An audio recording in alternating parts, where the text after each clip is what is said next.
Nick, the news at 10 background was better. Do you think? Do you want the news at 10? You should get the news at 10 background. All right, give me the news at 10 background. Put it on my thing.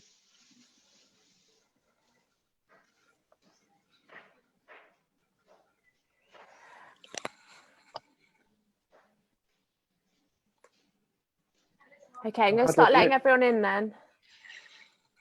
Oh, we're not on Facebook yet. It says live on Facebook. Oh, does it? Oh, yeah, it does. Oh, we are now. Okay, cool. Right, I'm letting everyone in then. And but yeah, as I said, I'll just like talk and ask them to introduce themselves in the chat while we let loads more in, because they often are late. And then, so in about 5 minutes, I'll hand over to you, if that's all right. Yeah. Cool. Nick, how do I add in a thing?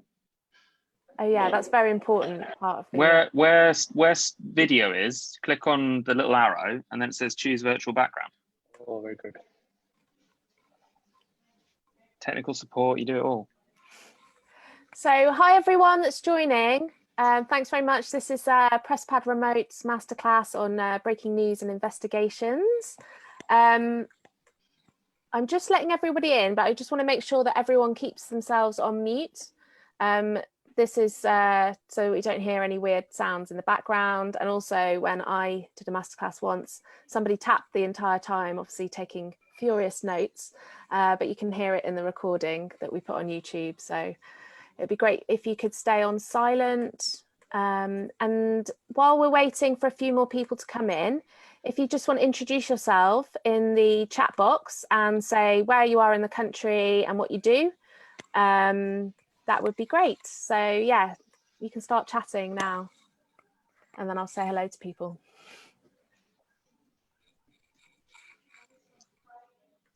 Io's first up.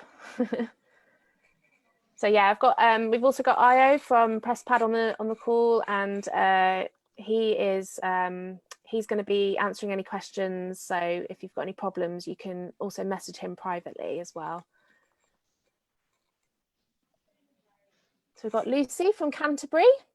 She's doing an NCTJ at News Associates. I think that's what NA stands for anyway.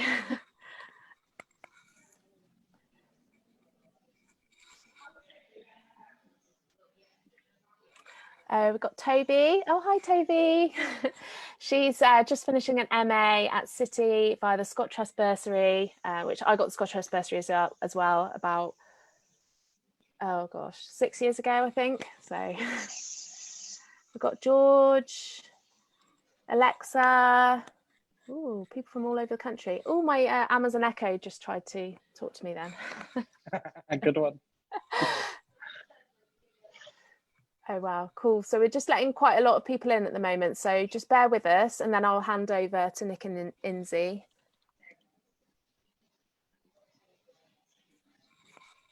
So yeah, if you're just joining, you can introduce yourselves in the chat and say hello and say what you do and where you are in the country.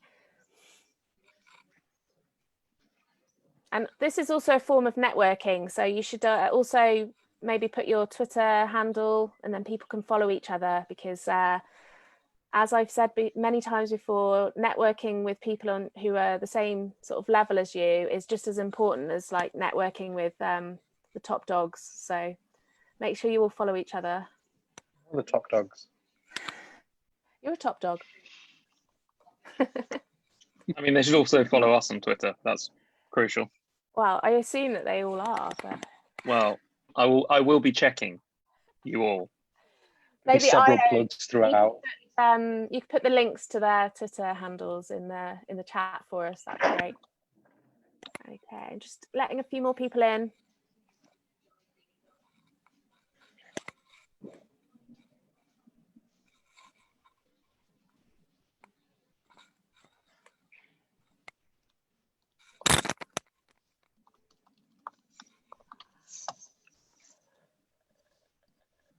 We've got loads of people. Yeah, they were from all over. Derbyshire, Bournemouth, Birmingham. Glasgow. Awesome.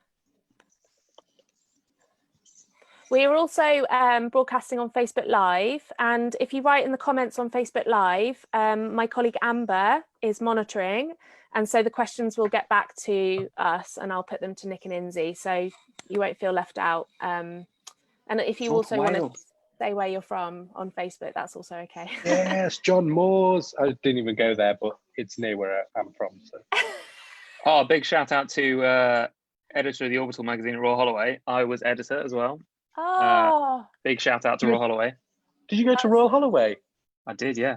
I looked Orbital. around Royal Holloway as well to go there. I know somebody who went there. That's the only thing I know about it. Well, you know me as well now. So. Oh yeah, that's true. I know 2 people. Yes, Michelle. Cool, thank you. Who else we got? Wow, it's got lots of people Oh, today. politics and international. Nice. Is that what you did? Great. No, I did politics, philosophy, and economics. Ah. I know. Where? Belfast. Did you? Yeah, That's cool. Queens in Belfast. I know. I like literally that, stood up different. like a sore thumb in Belfast. I went to uni in Leicester actually, DMU. Oh, did So, you? Oh, it's Montford, yeah. Montford. Yeah. My dad went there. Oh, I love it. He's not a journalist, he did I was engineering. also so. editor of the student newspaper, so. Cool. Oh, big shout out to a journalist, Anna Whitaker, who's with Reach in Derbyshire. I know that Reach are being a bit mean to everyone at the moment, so hope you are all right.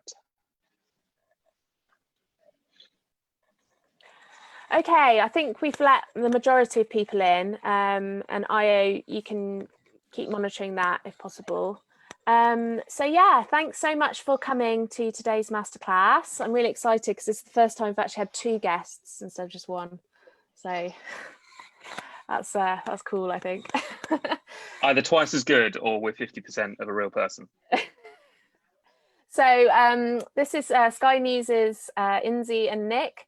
And they're going to be talking about breaking news, hard-hitting investigations, exclusives, and the importance of the correspondent and producer relationship.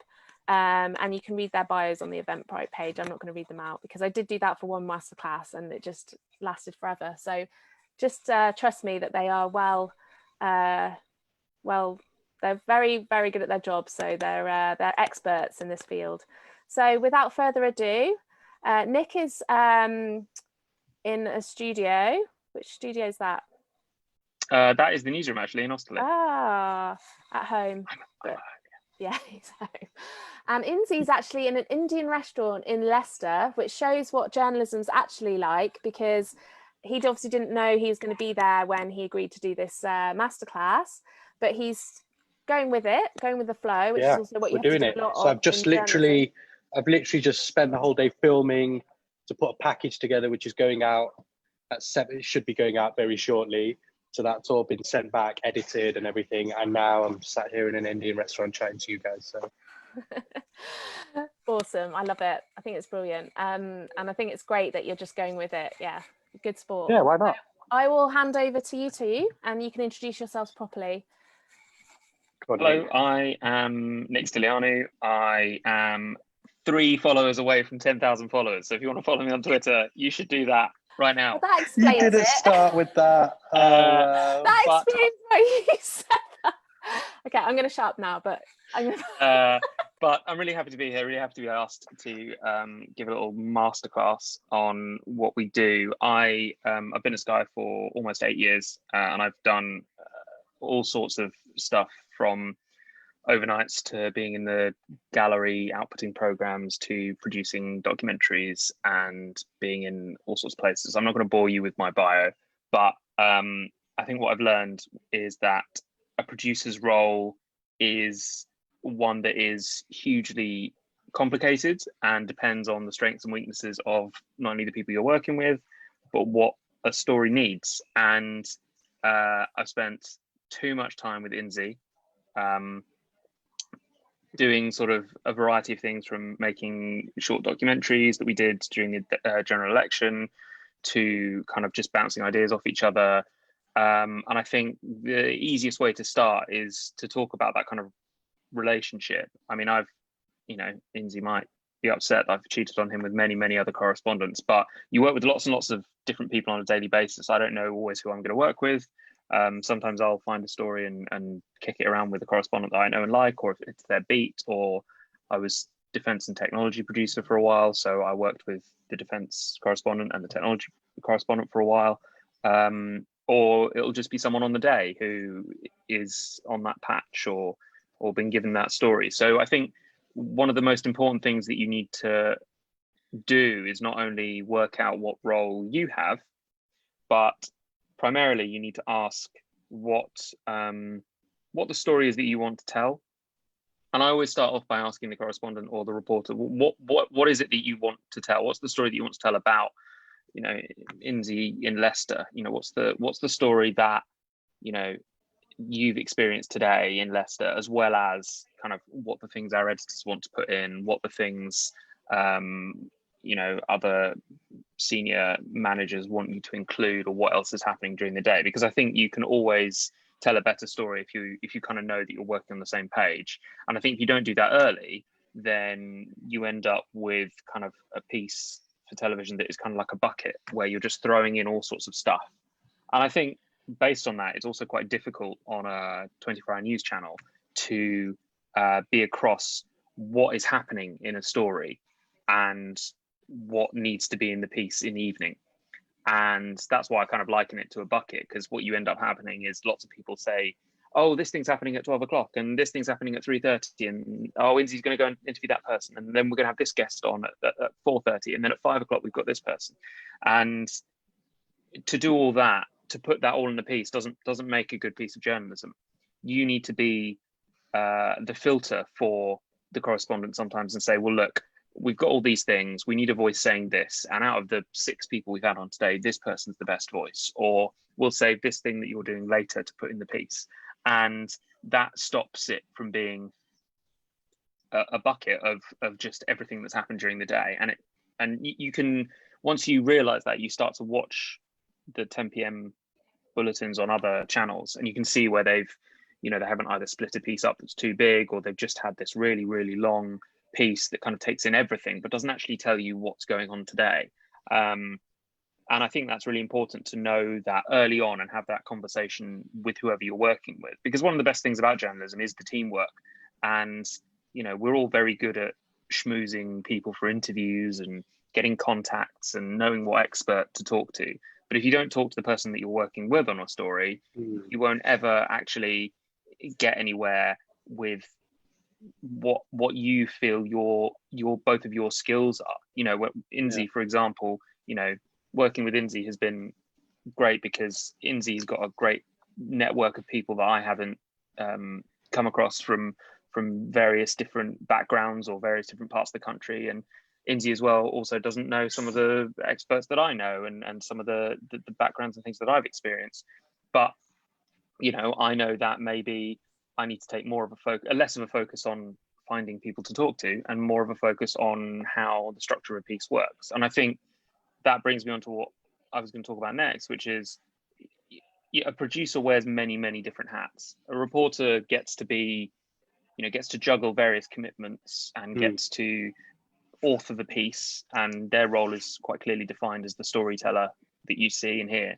But what you don't get is the very many hats that a producer wears. Sometimes you're a filmmaker, sometimes you are a facilitator to just, you know, someone, I'll use Inzy as an example because he's here, but sometimes Inzy will come with a piece that has all the elements in it, and maybe you're just the facilitator to go, right, okay, well, we need time to edit it, we need a graphic in it, so I'll get that sorted, and we need you know, someone to pitch it or something like that, and you're just really enabling and opening doors for them to tell that story. Sometimes you'll start from absolute scratch. I mean, we worked together over Christmas, I think it was, on the pool death, a story about a tragic family that was in that drowned in a pool on holiday, and neither of us knew the family. So sometimes both of you have got to bash the phones and look on Facebook and talk to people and look for case studies and look for experts and things in the field that you're just not aware of. And then sometimes, you know, you might be more of the leading journalist and say, oh, I really want to do this piece, and how can we work it in with what you're doing? And then sometimes you're just kind of the kind of captain of morale, the social sec, the administrator who makes sure that you've got you know, a plan for where to go for lunch, or where you need to fill up the car, or you know. I mean, I expect you to be that 24/7 anyway, regardless. That is true. I do. Yeah. I mean, as long as you're not. I think if they ask you to do your dry cleaning, you've got taken it too far. But just before that, I think as long as you know. I have done. Yeah, and I said no. In fact, I said no in a very impolite way. Okay. But I think it's important, you know, when I'm on the road, when I'm in a foreign country, your role is that of keeping the team moving. And, you know, the team that is on the ground is doing work in difficult conditions. And, you know, maybe I'm in the Australian bushfires, or maybe I'm, you know, worried about tear gas in Hong Kong, but the reporter is the one who is going to have to deliver the live. And sometimes you might feel like a spare part because, you know, you're just watching people's backs, and it's very simple. They just kind of do a stand up and the camera films them. But actually, you've got to be thinking a few steps ahead. You've got to be thinking a few steps ahead of, okay, so where are we going to go next? How are we going to get out of here? Where are we going to stay tonight? How are we going to eat? We haven't eaten. What are we going to do tomorrow? And that's the same when, you know, Inzy and I are in a restaurant filming. It'll be, okay, so we've done the interview, but what do we need to make that interview come to life? Okay, we need some some setup shots. Okay, so how is this going to look in the piece? If I want to put it at the top, do I need more shots, or do I want how are we going to film this? What platform are we going to film this on? And I think Inzy can probably talk about the idea of doing all that with a producer who is you know, in tune with what's necessary for, say, a 12-minute film compared to a news piece or a digital first piece that you did with Mickey. Yeah. And there's all sorts of different things you have to get your head around, because there are different demands on the final product. So you always have to think about that. It's not always about the reporter going, okay, I've got the story we want to tell, I've got the person saying the thing we need, and we've got some shots of the building. We need to then think, oh, I've always got to be a couple of steps ahead. And it's quite difficult to manage both of those things, because you have to think about, sometimes you have to kind of keep an eye on what's happening now so you can refer to it later. And also you've got to think 2 or 3 steps ahead, as well as just the basic logistic things of working within the team. For me, the producer is literally your best friend. Like, whether they're someone who is out on the road with you, whether they are back in the office putting your piece together, they are the people who have to pretty much kind of, one, keep you sane in this mad job when you're out on the road, but also they're the people who are collating everything for you and putting it into a piece. And if you want to make your piece look good, yeah, okay, you know, I'll have control over what the camera person shoots on the ground here, but the producer is putting the piece together back at base, or when you're in the field together. And just having that relationship is so crucial, I think. So I've been at Sky for almost 2 years now, as a correspondent. I was at the BBC before that, predominantly in radio. Classic joke, face for radio, I know. But then I joined Sky and started to kind of really do a lot of stuff on TV. And I think when I came with a view that I wanted to offer something different, because, you know, growing up, my whole reason for getting into journalism, growing up, I watched, you know, the 9 o'clock news as it was then, and then the 10 o'clock news, and saw that actually I don't really see many people like me on the telly, and those that I do, you know, they're people who are getting absolutely shredded to bits, and I kind of really wanted to change that. I mean, I know I wasn't going to change the whole of news, but I wanted to kind of come in and do something a bit different, and that's what really inspired me. And here I am, and now I'm, you know, reporting for an international news organization, but I literally couldn't do my job day in, day out without producers like Nick. And sometimes I go home and I'm like, oh my God, I literally owe my life to the producer for helping me out today. Otherwise, I literally couldn't have, you know, I've got through it. And that's so important. Nick, I think, mentioned some really important things there. Just kind of, I think the producer does play a different role, in the sense that I sometimes literally just need someone to pick the phone up and have a massive rant about what's just happened in the field too. Or he could literally be finding every single guest that I could be speaking to as part of a piece. Or he could be the person doing the structure of the piece. I mean, all correspondents, all producers work in different ways, and it's so subjective. But what I found with Nick in particular, and this is, I mean, when we talk about a producer correspondent relationship, I'm genuinely like, this is the best relationship I've ever had. I'd probably leave someone for Nick and this relationship that we genuinely have.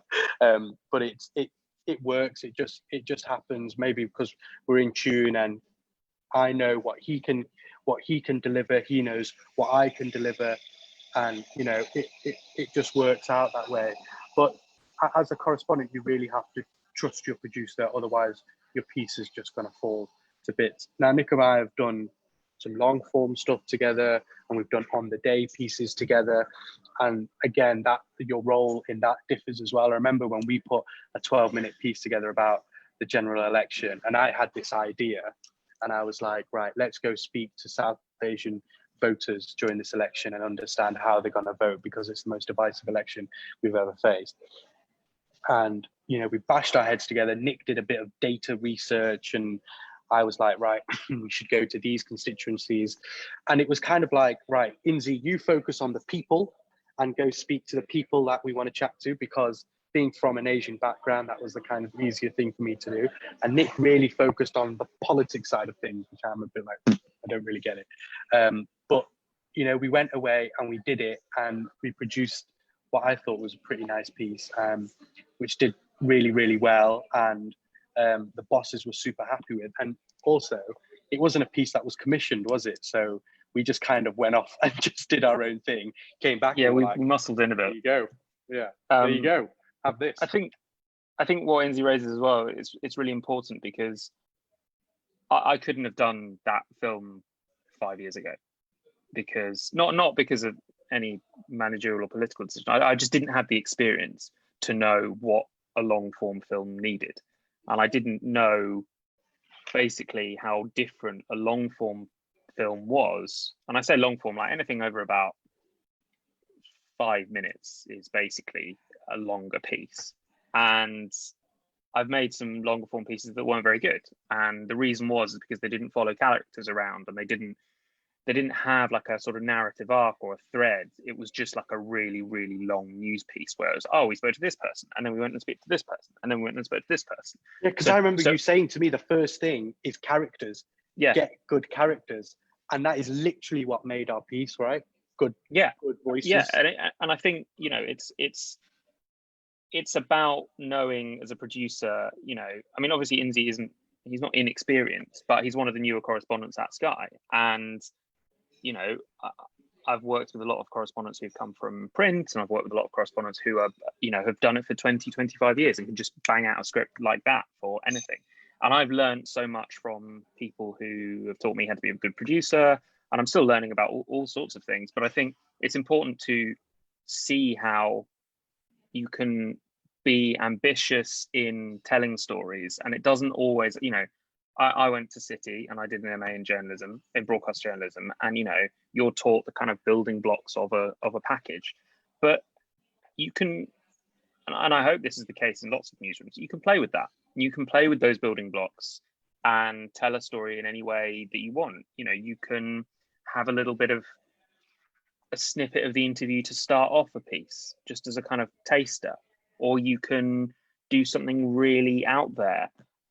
Instead of, set the scene, first voice, setup, second voice, piece to camera, and I think, as long as you don't break some cardinal rules of jumping about too much for the viewer, I think you can actually be quite experimental in the way you tell stories, because I think people's capacity to digest that on lots of different platforms has now changed. And with the South Asian vote film that we did, it was an opportunity to use the people who were so good in the piece and so interesting and really spoke to the heart of what we wanted, is use them more.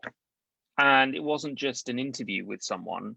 It was, we went to their house and they let us in their house, and they made us breakfast. They made us breakfast. Asian style breakfast that Nick wolfed down in seconds. I was very ill after that. Because I ate about 9 meals that day. Only Inzy eats every sort of half an hour. Right. And I think what was really interesting about that is I was able to say to Inzy, oh, well, if we're going to go to, if we're looking for like a dance class, or we're going to a school, or we want that, why don't we see if they'll take us there? And they can do that. And they can, for example, they, go to a mosque. Why don't we go to their mosque with them? Why don't we go in the car with them? Why don't we take them on the journey with us? Because a lot of what journalism is I think now is taking the viewer on that journey with you.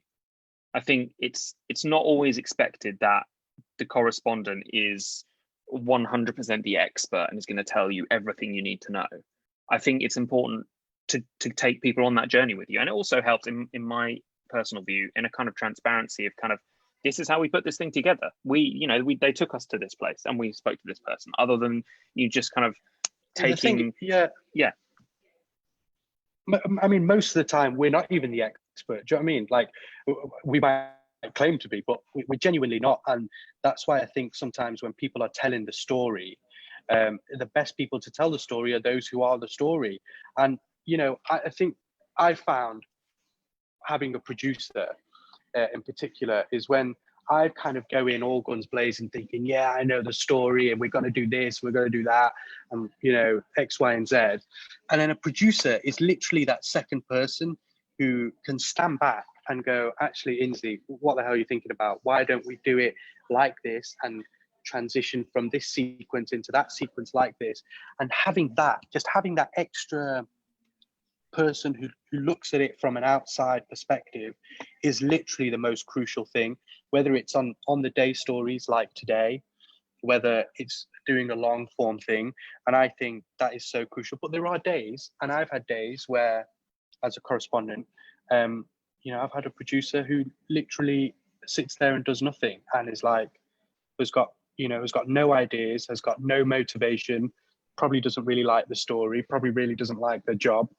And it's just a bit crap. Like, you don't have that other voice, you don't have that other perspective, and sometimes that can be really difficult. I mean, it's not as if I'm incapable of doing it myself. I'll do the story and it will still work, it will be fine.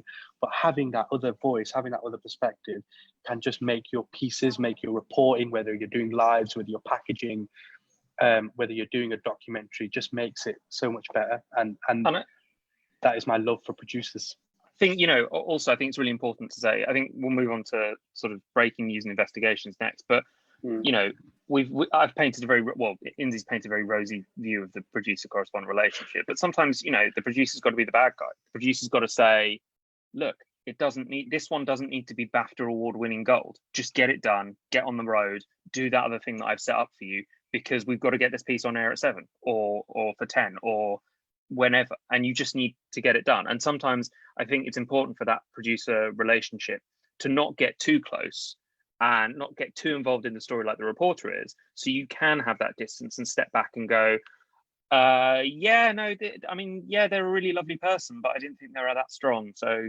let's move on, or I think we should do it this way. Because at the end of the day, if you get so wrapped up in your own kind of, oh, this is great, we're doing a great thing, oh, it's amazing, at some point you're going to show your piece to an editor. He's going to be like, yeah, it's fine, or I don't really like that, and that's going to knock you for 6. And I've been in edit suites where you've slaved away for days on a long form piece, or even just a nice piece, and they'll go, you've got this all the way around, it doesn't work for me, I think you should basically completely redo it. And it knocks you for 6, and you've got to take that kind of step back and go, well, look, it could work like this, and I'm confident that I want it like this. But if they say, and I think we had these conversations a lot, and I said to Inzy, look, if it's too long, what's the first thing we cut? What goes? Oh, but it's also good, right? But what needs to go? You have to and be that's brutal. The same. Yeah, you have to be ruthless about it, and I think that's the same with on the ground, on the day stories. Inzy, this is too long. Oh, but I want to go and speak to this person. Look, we just need to get the top lines in. Say, we're doing a story about the Leicester thing, or I mean, I think the best transition to go into that is when you're doing stories where things are developing all the time. So you're doing perhaps one of the Reading attack or the Glasgow attack or something, you can be spending all day going on, okay, we're going to do a piece about what we know about the investigation, what we know about the person, and there's obviously shots of flowers at the scene. You do a piece of camera and you talk to people in the town, and then an hour, 2 hours before your piece goes on air, you get the name of the first victim, and instantly that's and you go, oh, a lot of correspondents, a lot of producers as well are like, oh, we'll squeeze that in, and we'll put that in the piece. And that's always the wrong answer. The answer is no. Okay, that completely fundamentally changes the story. The story is now the first thing you see is the victim, and you go to where they're from, and the whole thing falls by the wayside, and you completely restructure it. And that's that is how breaking news ends up taking its toll on a day's worth of work. But that is also how we produce that news and make sure that the newest thing is the thing that's being led, because the worst thing that you can do is shove in the really important line, the new thing kind of down in your piece just because you think that your piece is the best thing, and you spent all day on it. Breaking news is crazy. It is absolutely nuts. And I've come accustomed to it over the last 2 years since I've been at Sky. But I'll tell you what, it is the best feeling in the world when you are delivering breaking news, when you are the first person on the planet in some situations delivering that news, or the very first few people delivering a piece of news which is affecting people. And if people watching want to be reporters or correspondents or whatever, presenters or whatever, that having that feeling, having that in the bag is such an amazing feeling. I've delivered breaking news for Sky ever since I first joined, and whether it's in the studio, whether you're on location, whether you're outside number 10 Downing Street, it is just the best feeling. And you have to do it obviously with confidence. You've got to know the story, you've got to have the facts, but you've also just got to remember that actually you are just informing the viewer on what is going on. You don't need to be an expert in terrorism. You don't need to be an expert in security or home affairs or science and politics. You are just delivering the facts in front of the camera. You are the first port of call for the viewer and the news that is currently breaking. So calmly delivering the facts is the most important thing. When I first joined, I was like, blah, breaking news, I'm telling you all this. And then you kind of realize, actually, no, the viewer just wants to know what the hell's going on. Be calm, inform them, and let them kind of, make their own kind of path on where the story's going. And I think that is such an important thing. And again, a producer is so helpful in that situation too. Yeah, I think, sometimes you're just thrown on set with, the bare facts, and you have to remember, that these are, you can't speculate, you can't, just try and give any context or analysis you don't know about. But also, you might have been sitting on this for 2 hours, but you need to remember that the viewer's hearing it for the first time. And I think also when we do stuff like what we call sort of structured lives, where there's maybe a clip from, I don't know, the Prime Minister or something, and there's a graphic with some numbers that you have to read. It's always really, really important to make sure that the correspondent knows what they're doing. They need to be leading where the structure of that kind of 2 minutes is going, rather than things just pop up. And this is your best friend as a correspondent. This is your best friend, like texts from the producer when maybe they're inside court, from the news editors when they've got new lines that have just come in. This is your best friend. And I've been on set so many times if there's been a breaking news story and the presenter has thrown the most random question, and you're like, I think there was once a suspected terror attack inside Regent's Park Mosque in London, one of the biggest mosques in the country. I was on shift. I was thrown into our glass box studio with our presenter, Sarah Jane, and they were like, go, do the story, get on air and talk about it. And I was thinking, oh God, like literally don't know what's going on. And, you know, and then I'm texting people whilst I'm on set. People know, the viewer knows it's a breaking news story. So you can be excused to be kind of doing things and looking at your phone and checking for updates and telling people, you know, I'm just hearing this, those kind of stuff. It's so important because then, you know, it also engages the viewer in the sense that, all right, look, this is a developing story and he doesn't, well, you know, he doesn't have all the details and facts to hand, but he's finding out for me and he's getting that information. And that's so important. This is literally your best pal on breaking news in terms of getting information. I mean, in everything when it, you've got to be sure of what you're saying. You've got to be sure that, don't say something that you think, oh, I hope I don't get pulled up on that, but I'll just chance it anyway.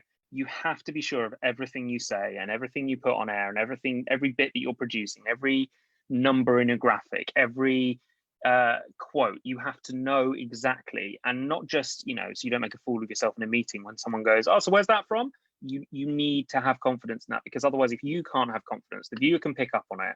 And if it's wrong, then you've blown your reputation, you've blown the reputation of the outlet that you work for.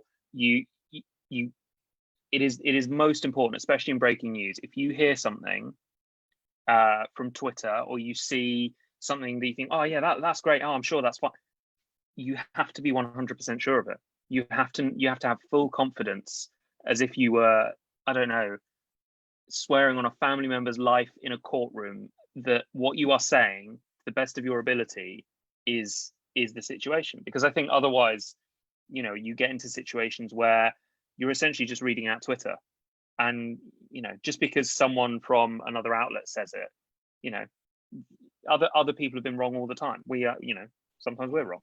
But I think it's good that, you know, on a story like a terrorist attack, which, you know, unfortunately have happened so frequently over the last few years, knowing the sequence of what usually happens in a terror attack is also helpful, because you can kind of relive those experiences in a way, and you will kind of know the process of what happens, and that's useful. You know, when I was talking about the whole mosque situation, you know, I've been inside a mosque so many times, and, you know, I can explain what happens on Friday prayers, and I can talk a bit about that as well.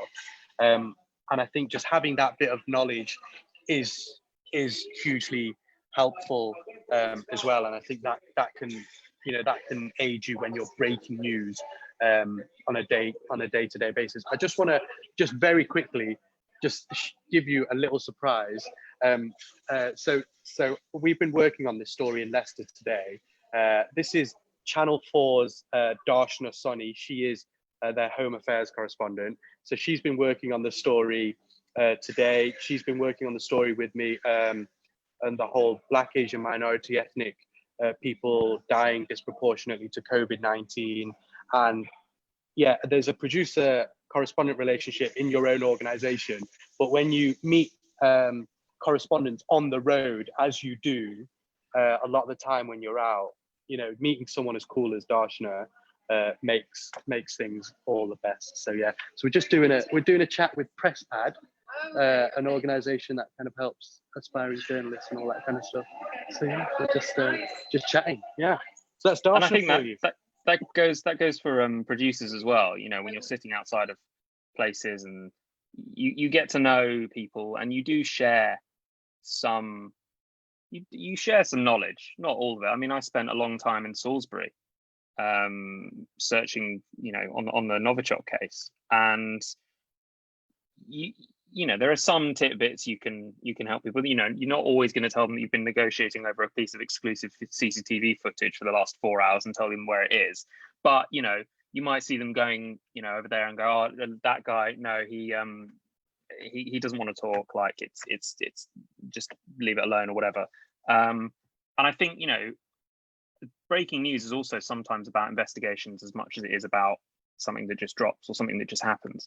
And when it comes to an investigation, you can sometimes separate out the things that you really want to say or you really want to follow up in breaking news by just saying, well, let's put that to one side and let's investigate that a little later. Let's just focus on, you know, telling people the news first, because not everyone wants, you know, a potted history of corruption in something that's just happened. They want to know what's just happened.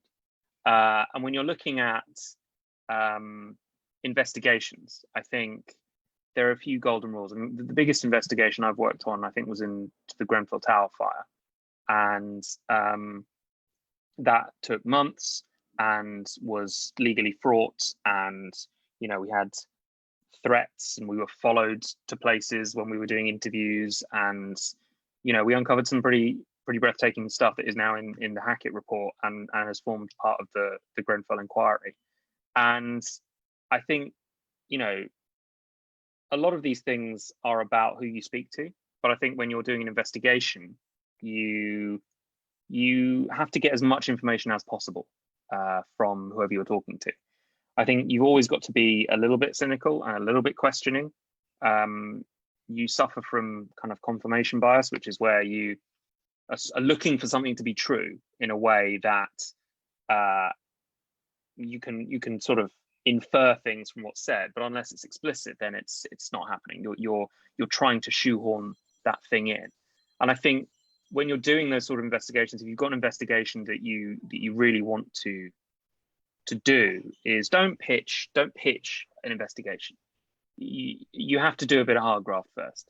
No one's going to be like, yeah, sure, investigate this thing that may or may not be true, and give you loads of time, loads of resource. You have to be, look, I've got evidence that this thing is happening, and these people will speak to me, and we need to progress this further. Yeah. And I have a very good relationship with the head counsel at Sky News, our lawyer, because of all the work that I've done on Grenfell. And the things that I've learned, I will try and share with you about doing investigations. And I think one of the most important things is that when you've got your source, so you've got a reliable person like a whistleblower or something, you know, you have to put yourself and think, just to play devil's advocate, what is their motivation for telling me? Is it, you know, are they disgruntled at their employer? Do they actually have the expertise? Can you verify that they work at this place or did work at this place? You need to gather as much information about the thing that you want to put on the telly or want to write about as much as you do about everything else. For every single claim, you need to get evidence to back it up. And that can be as basic as, oh, when I was in this place in 1996, you know, I saw this. Hold on a minute. Can I just check? Have you got any proof that you can tell me that you were actually there in 1996? Because it's all those things that once you pick apart, if you don't have anything to back them up on, that's where the whole thing falls down.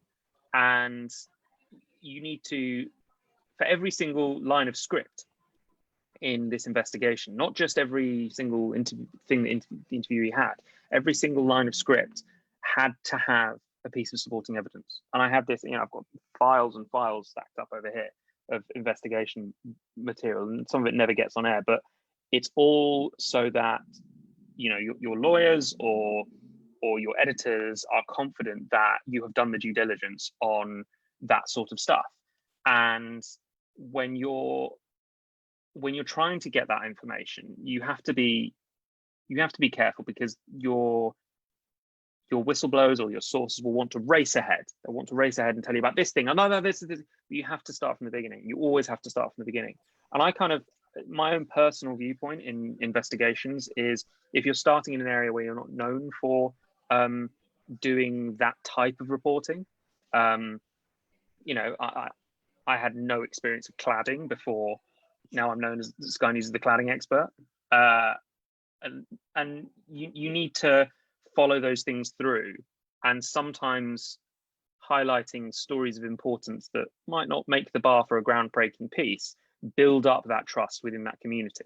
And I kind of, you know, my ideal scenario would be to do a kind of, I call it kind of like a TikTok story method, where you do your story, your big story that you're really proud of, and then you do another story, like a smaller story, like a tick story, which is just moving it on just a little bit, and then that makes space for the top story, and people then go, right, okay, this person is serious about reporting this area.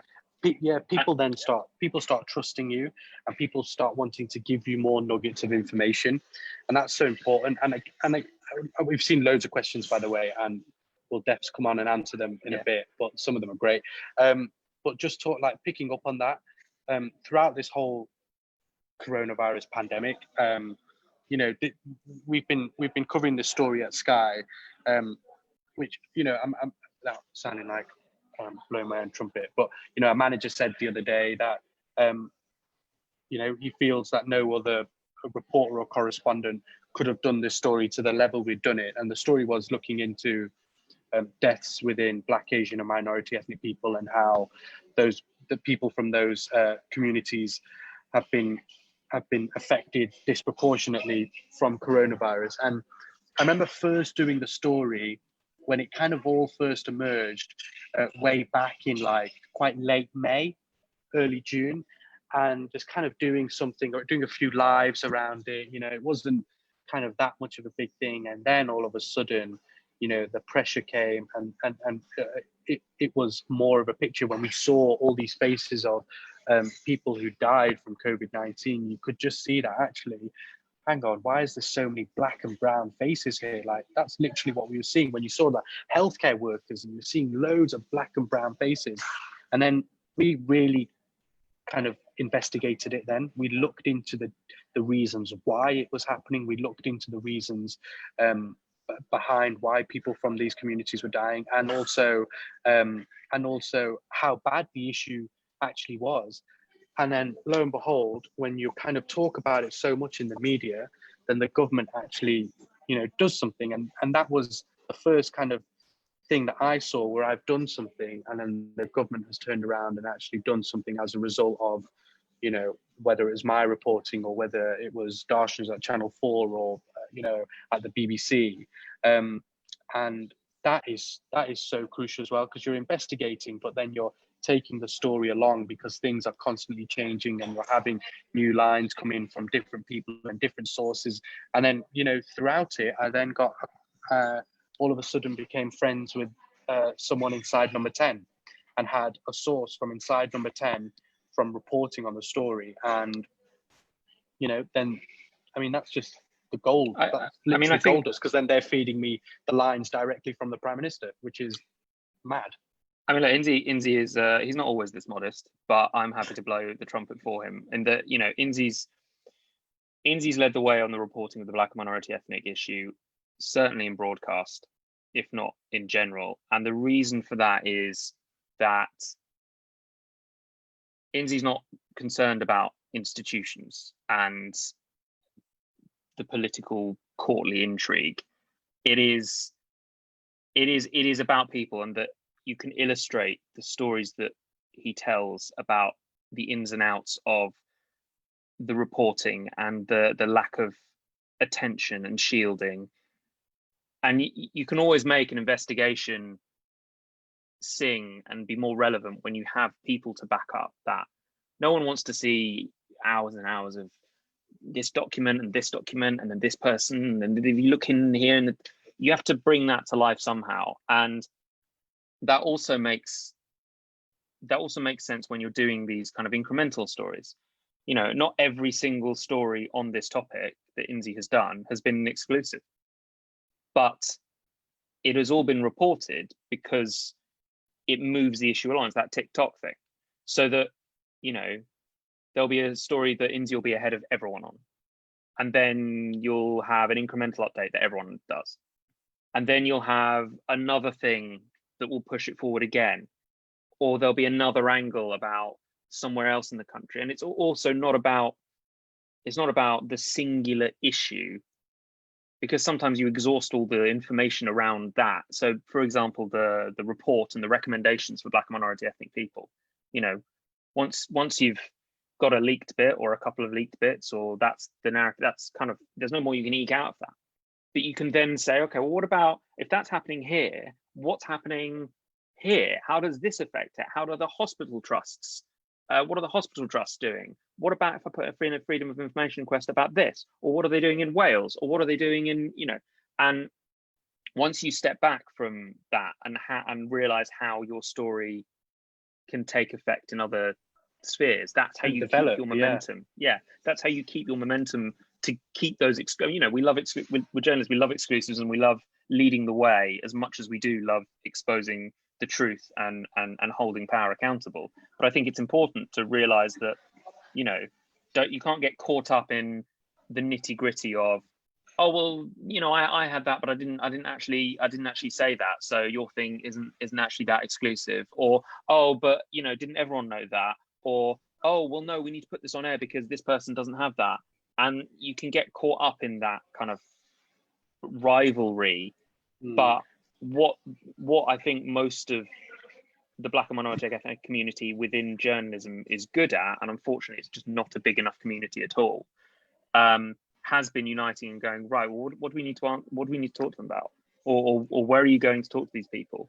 And at the end of the day, these decisions, these recommendations, these reports, this inquiry, this issue is something that is affecting people, and people are dying for. And at some point, you need to go back and talk to these people that have lost loved ones. Talk to the streets where they're all Black and minority ethnic, and they're all terrified of coronavirus, but have to work in frontline jobs. I think this kind of doing this story reminded me, actually, you know, finding, okay, you can find out stuff from sources inside government or sources inside Public Health England, but actually the best stories that you get and the most watchable stories that you get are from people on the ground. And when you're on the ground chatting to people in areas that are hit so hard, they will give you the best insight, they will give you the emotion.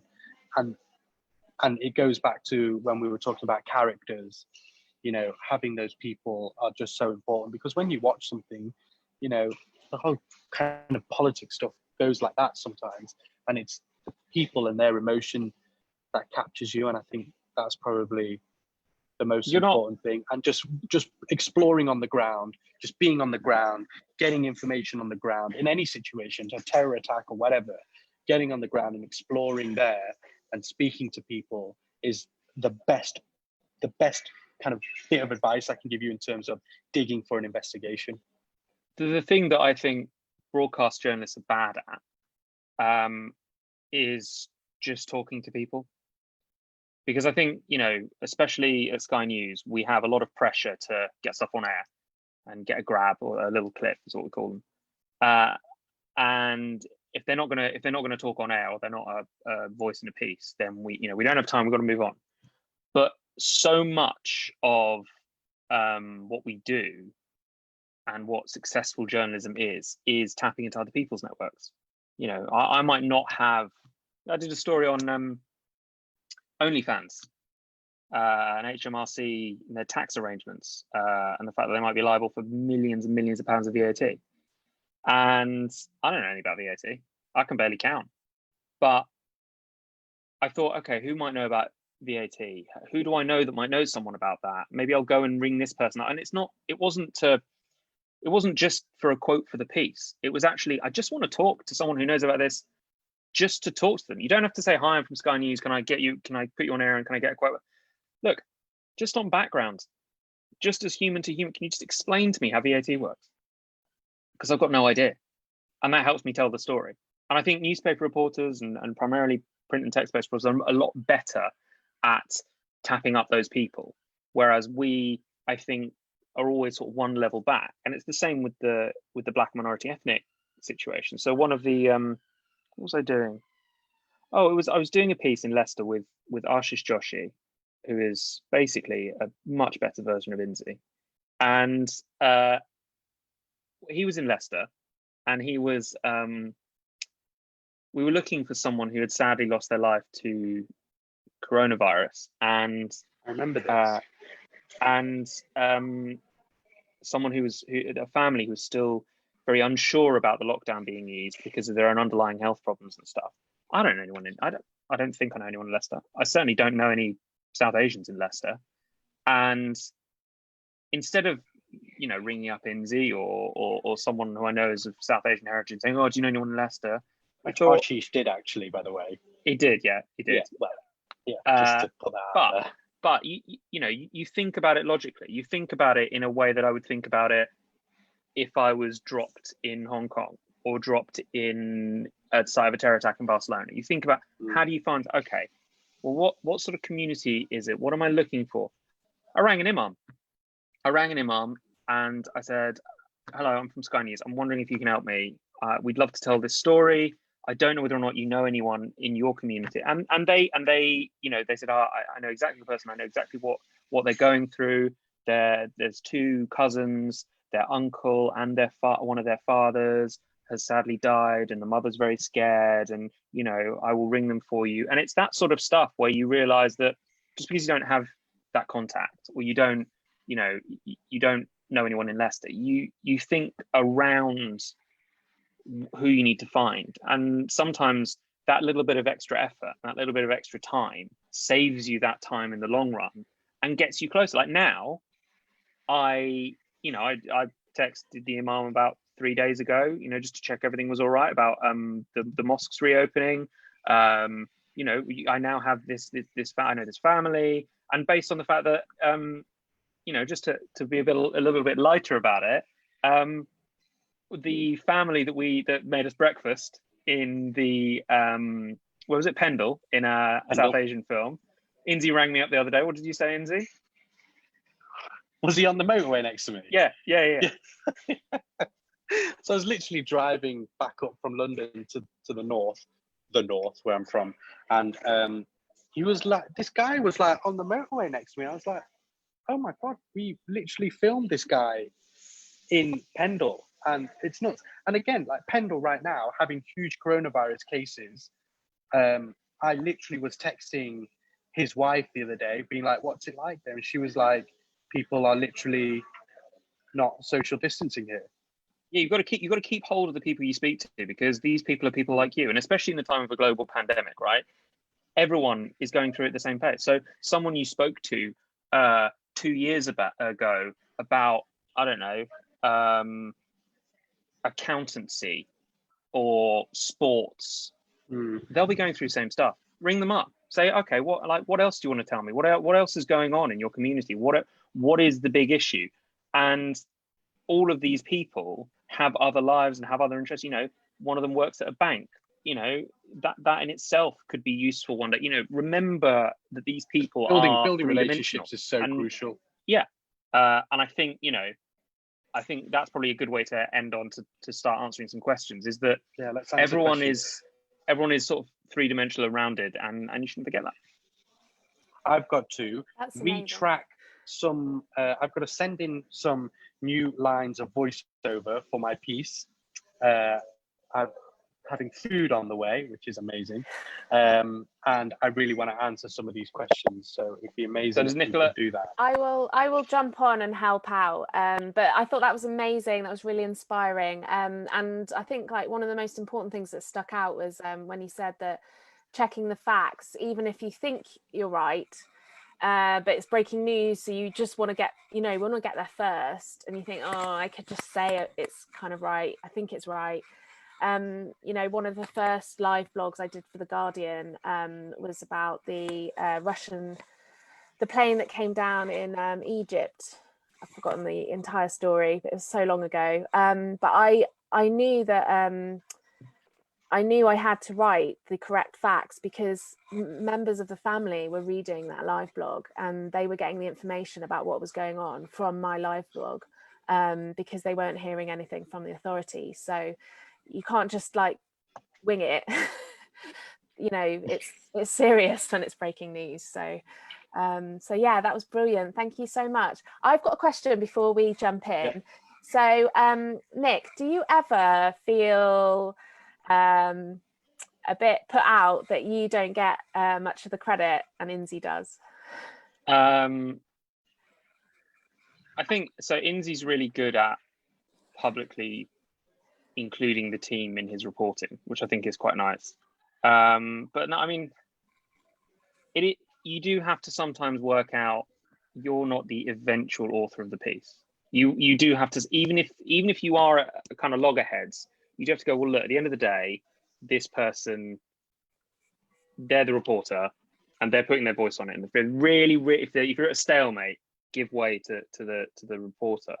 And yeah, I mean, sometimes it does, but that's your role as a producer. Your role as a producer is to produce the piece. And I think, you can be just as proud if you've had involvement in a piece than the reporter. And I think, I think there should be more visibility and credit for the incredible teams that work all around the world and in the UK on pieces, because sometimes, they really are 50-50, if not, 60-40 in the producer's favor. And it is difficult sometimes, but at the end of the day, that is your role.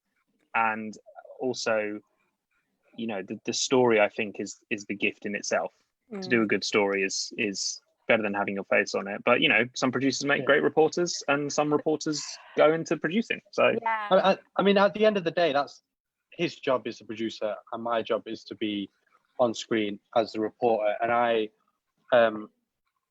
I've been in his position, I've been in Nick's position as well, and it's why probably I publicly kind of shout out about whether it's a producer or whether it's a camera person or the editor, and I like to kind of put all those names in a tweet, or whether it's an email to someone, just because I've been in that position. And I think it's so important that those people need the recognition just as much as my face being on the report itself. I asked just because obviously I'm a reporter, so I'm the one who gets the byline, but I've worked with editors who've, totally, some stories I've done that have been really popular have been like, obviously the editor's entire idea, and I've just been the person who delivered it. Well, look, we get the power, but they get the glory. So yeah. Yes, that's a perfect way of explaining it. So I've got a few questions that are kind of similar, so I'll just sort of group them together. So how do you adapt to scenarios where situations change? And then a very similar one, sometimes within minutes. And then another one that's like about keeping your composure when there's a lot of pressure going on. So I guess that one's for Inzy. I think keeping your composure is just, at the end of the day, like, that the camera's on you, and you can't lose your composure, otherwise you're going to look like an idiot. Like you will literally simply just look like an absolute tool. So that you just have to take it from the sides, take a big deep breath, just kind of understand what it is you're talking about, have notes in front of you. No one is ever going to slate you for having a phone or a notebook in front of you that you can read off. So kind of just keeping calm in that sense is so crucial. And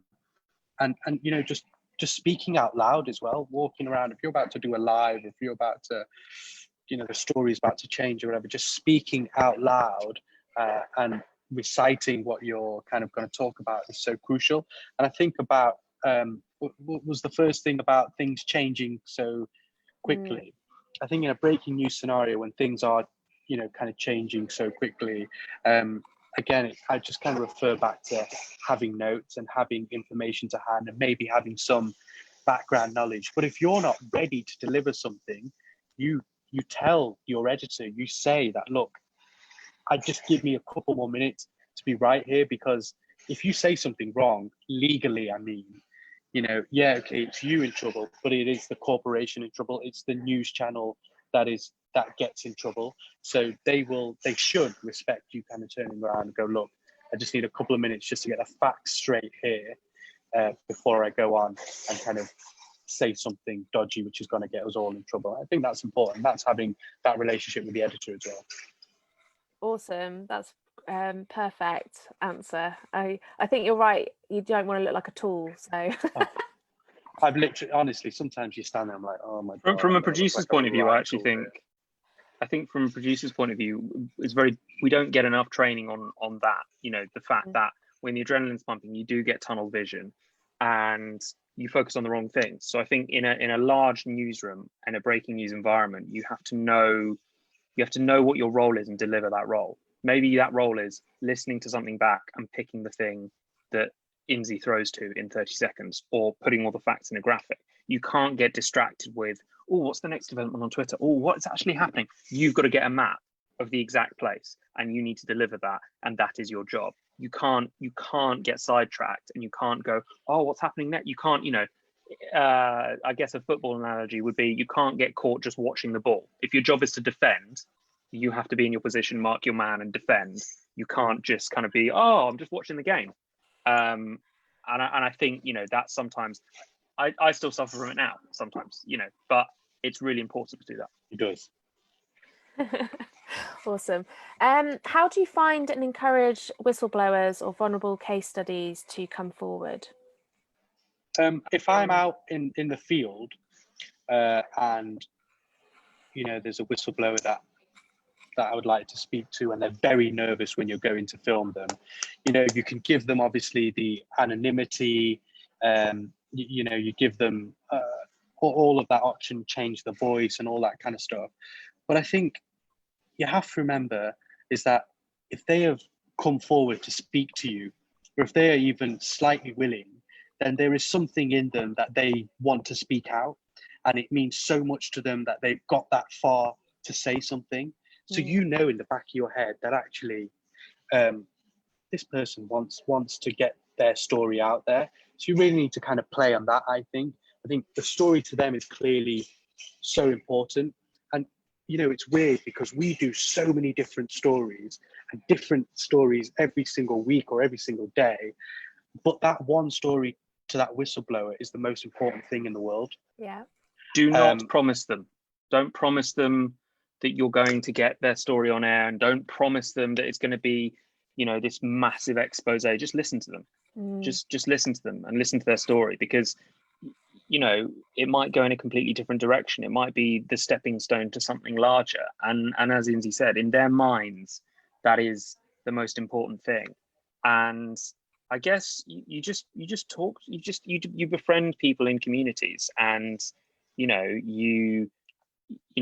not everything is awaiting a whistleblower to uncover a big scandal. There isn't. A lot of the time, and that's kind of unfortunate, but a lot of the time it's neglect or weird anomalies. It's not part of some huge corruption ring. And I think, you know, you have to be aware of that when you listen to lots of people who feel like they've been personally wronged. But just listen and look out for people, and don't be afraid to talk to your friends about the things that are annoying them in their organizations and where they work, be it Tesco or KPMG or wherever. And, you know, just be upfront with them and go, that seems really interesting. Is that something that people should know about? That's really good advice. Yeah, I think early on in my career, I got this email or phone call from somebody whose daughter sadly died, and it does sound like it was sort of negligence, but it was a long time ago, and I thought it was a great story, and well, I was really new. And I didn't promise her, but I pretty much was like, oh yeah, I think, yeah, my editor will definitely go for this, which was total error, because then I spoke to somebody more senior to me, not the editor, and they were like, no, this is not a story. You know, we just get thousands and thousands of these kind of stories. We could do a bigger one on, you know, how hospitals handle, you know, that kind of thing, and apologies and stuff like that. But like one individual, it's just not, and it was too long ago as well. It was a long time ago. So then I obviously had to go back to the source, and it was awful to say actually sorry. So I learned the hard way, that one. How do you handle competing with other broadcasters, especially when both claim exclusive for the same or similar stories? Oh god, journalists are the worst for claiming exclusive. Come in, bring your chair here. I literally have to, I mean, this is the best way. Look, Nick and I work for Sky. Come in. So the question is, Darshana, is how do you compete with other journalists, and you're both, you know, saying exclusive, this and that. Look, throughout this pandemic, there's been a whole host of different stories, and this story that Darshana from Channel 4 and I've been doing, and people from someone from the BBC and ITV have all been doing. Barney Chowdhury from Eastern Eye, you know, guys from Huffington Post and The Guardian and whatnot. We've all been competing, obviously, but we're all journalists who are from this ethnic minority background, and sometimes it can be quite competitive, but also we've realized that actually there's very few of us, so maybe we have to work along a bit. But competing for exclusives it's a bit of a weird one, because yeah, of course everyone wants to get an exclusive, and you want to tag exclusive, this is my story. And I think you can be quite competitive in that sense. But also, at the end of the day, you are putting out a story that is in the public interest. And I think branding something exclusive, is great because, it is exclusive. But at the end of the day, this is about people that you're talking about. And that competition can sometimes just get so bitter and can get so sour, and it can just be quite ugly. And I'll happily say this: when the Public Health England report was published into BAME deaths, sorry, when it was leaked to me into BAME deaths, I passed it on to Darshna, like, after I'd kind of said we've got the report, and I broke it on Twitter and I sent it off to our editors. I went, you know what? There's people I trust, that Darshna I really trust, and I kind of, she's great. And I kind of went, I passed it on to her, and that's just the way sometimes it works, because you get on with people and you can trust other correspondents. And I know that in the future, or she already has, she's helped me out with other stuff, and I think that is the beauty of journalism. But also there is that kind of competitiveness, and sometimes it can get quite bitter, and it can get quite sour, and it can get quite ugly. And I have one thing to say about this. When I first started, someone said to me, "Oh, ideas are the only currency in journalism," and I don't know whether I agree with that, but it did make me think about how I approached. I've had stories stolen by people that I've pitched to before I worked at Sky. I've had, stories come up again that I've pitched and everyone's got the plaudit, and I've gone, hold on a minute, I wanted to do that. And other people have claimed exclusive for things that aren't. I mean, it happened all the time during the Grenfell cladding things. But what's most important is that if you have faith in your own abilities and you are confident that you are a story getter and a newsmaker, let them have it. Let them claim that exclusive. Let them dine out on that one thing. Because, hey, I've got 5 more. I've got 10 more stories. I've got 15 more exclusives. I'll give you an exclusive every month. That's what should propel you forward. Not, call out when people are being a bit shady, sure. But if they want to really undercut you like that, then that just means that they don't have the ideas that you have. Competition is healthy because it makes you want to get out more stories, and essentially that benefits the people that you're doing the stories about. So I think that is great. That's really good. But I also think, you're all in the same industry. You're all doing the same thing. And sometimes you just have to kind of accept if someone else has got a story there before you, or, or sometimes you don't just go overkill and rub it in someone's face if you've got a story before then. There has to be a balance. And I think, as people on air, and in particular correspondents on air, and reporters or presenters on air even, I think you have to also take into account that, the other person's doing the same job as you, and I know how hard the job is. So just kind of be kind. That's what I find. I so agree. And I'm a freelance journalist now, and you think that it's going to be really competitive because, freelance journalism is quite a tough thing. But actually, everyone is so nice, and people pass on stories that they don't have time to do. Everyone in journalism, not everyone, a lot of people in journalism are actually really lovely. And like you said, if you help them out one time, then they're going to help you out. And I definitely found that when I was a news reporter as well. I saw a bunch of people being interviewing this guy that I knew was making something up because I'd seen him discuss it with his mates. So after 2 guys stabbed each other in a kitchen opposite the Daily Mail's offices. They thought it was a terrorism thing, but it wasn't. So I went over afterwards and told them that actually that guy was lying before they started breaking news that it was a terrorist incident when it definitely wasn't. So we've got a few. Oh, you're on mute, I think. Can I answer one more question? Yeah. And then I super have to dash because I've got to update my package for this evening. If that's okay. And Nick can pick up the rest, and I will happily answer any questions on like email or DMs or whatever. I'm more than happy to do that. Which one question did you have? Do you have one in mind, or do you want me to anywhere? No, if you've got one, I'll answer it. Yeah. There was one that we quite liked, which was how do you try and keep in touch with contacts when you're meeting new people every day? Oh, so like today, I've met 3 new people doing this story, and again, just store everything in here. Just store the name and store something you remember. So I stored, a guy who was complaining to the police about people not social distancing. I mean, I remember his name. His name was I don't remember his name actually, but whatever his name was. And then in there, I remember social distance guy, Lester. And like, that's what will make me remember that in the future. And, you can save absolutely anything here. So I always kind of say, keep your contacts, always go back to them, drop them a text every now and then. How's it looking? What's going on there? Did you see your piece? And I think that's important. Just kind of store it all in there and just keep getting in touch with them. That's good. I'll let you get off now, but thank you so much. Thank you. I'm so sorry that I have to go, but it's okay. We've just got a few more it's careers classic. ones He leaves, and then I'm stuck in the edit suite for another 3 hours finessing and polishing. Thank you. Thank you, guys. I'll let you get off. Take Thank you, Inzy. Bye.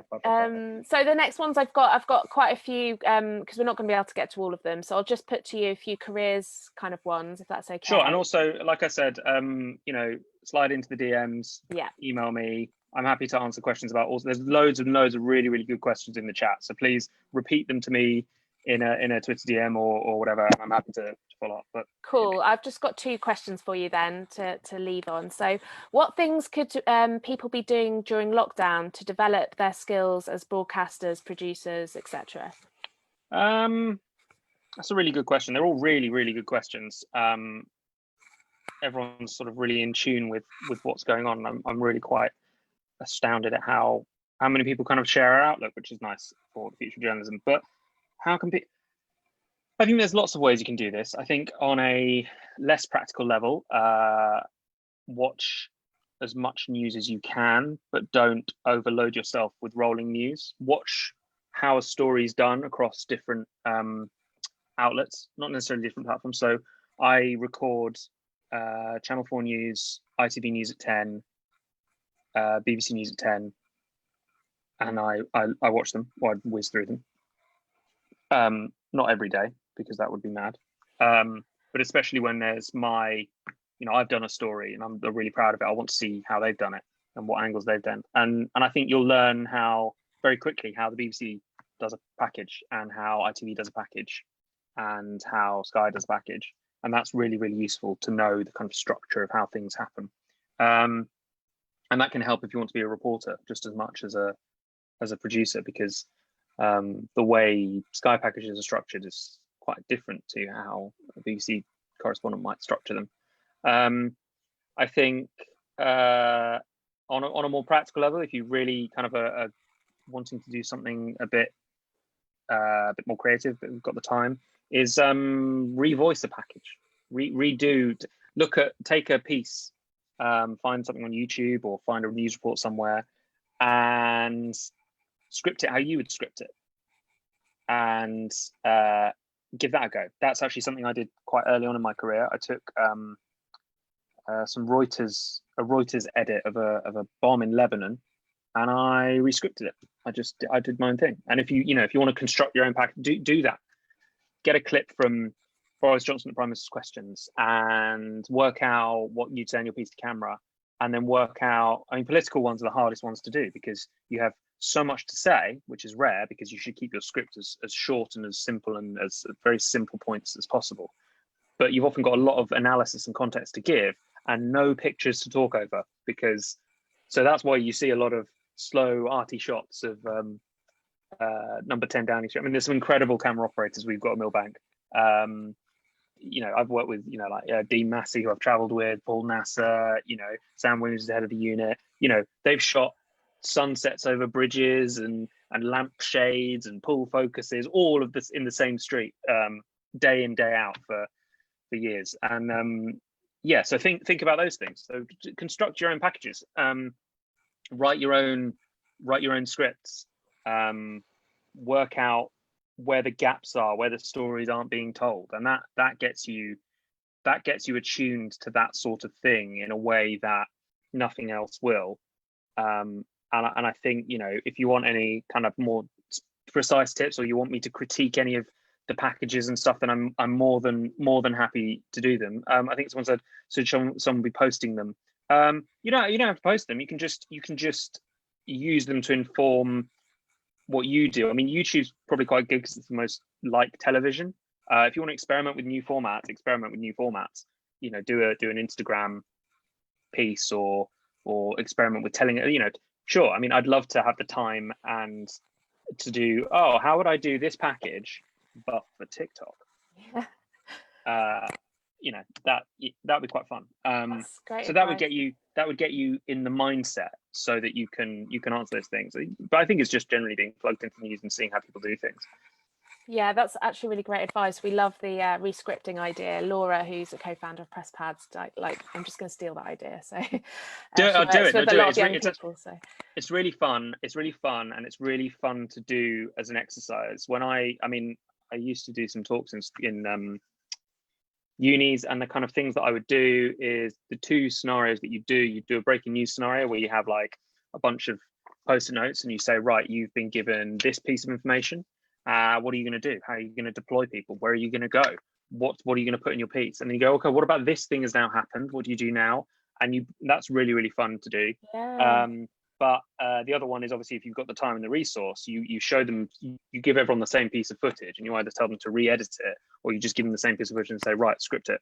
How would you tell that story using that? And it can be for a 15-second nib, or it can be for a full package. But it really gets you in the kind of zone. Yeah, and this is good for like job interviews, because you can really talk, because often they'll ask you, how would you do this story? I mean, I haven't worked in broadcast, but in print, they'll say, okay, this story that happened yesterday, how would you have done it differently, or how would you move it forward? And this is kind of practicing that kind of. One I had an interview once was a new report on GM farming has come out, an embargo report from some think tank, and it says that GM crops should be the way forward. And the government has said, yes, we're going to start saying that all crops should be GM crops. How do you tell that story?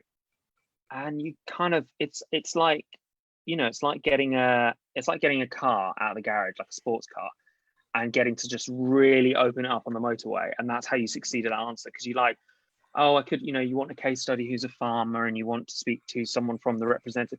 And you're like, well, actually, what about if you got the helicopter and you got into a farm and you did like, the piece to camera was you had the helicopter and you had like some drones, or you went to these, and you just be as ambitious as possible, and you become a much more creative filmmaker by going, what are the max amount of toys that I can use in this scenario? And yeah, I think people will be impressed by that. I love that. Related, what are Sky News looking for when they do their hiring? And that's a final question. So we've got a job open at the moment, a 12-month fixed-term contract on the website, on our mobile digital team. That's a text-based role, and that is, I don't work in that role day to day, but I know some people who you can talk to about that. But what are they looking for? They're looking for creative people who know how to tell a story, and they're looking for people who will also just get stuck in and do. You know, not everyone, you know, has the opportunities that I've had, and I've, you know, it took me 5 years to get a first trip abroad. I'm so lucky to have had the last 12 months that I've had, been to Hong Kong twice, doing the Australia bushfires. I've been to Iraq.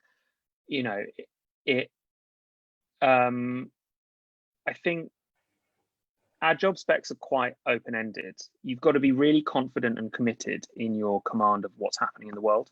And you have to be confident in your accuracy. It's not necessarily a newsroom where everyone gets to do the fun stuff, but it is a newsroom where it's a lot smaller, it's a lot flatter than some places. And I think as long as you are confident in the role that you're applying, I think, you know, it's not great to apply for a role that you know that you're completely unsuited for, because we just don't have time to entertain people who we think might be quite good at something, but we're not quite sure where they'd fit in. Yeah.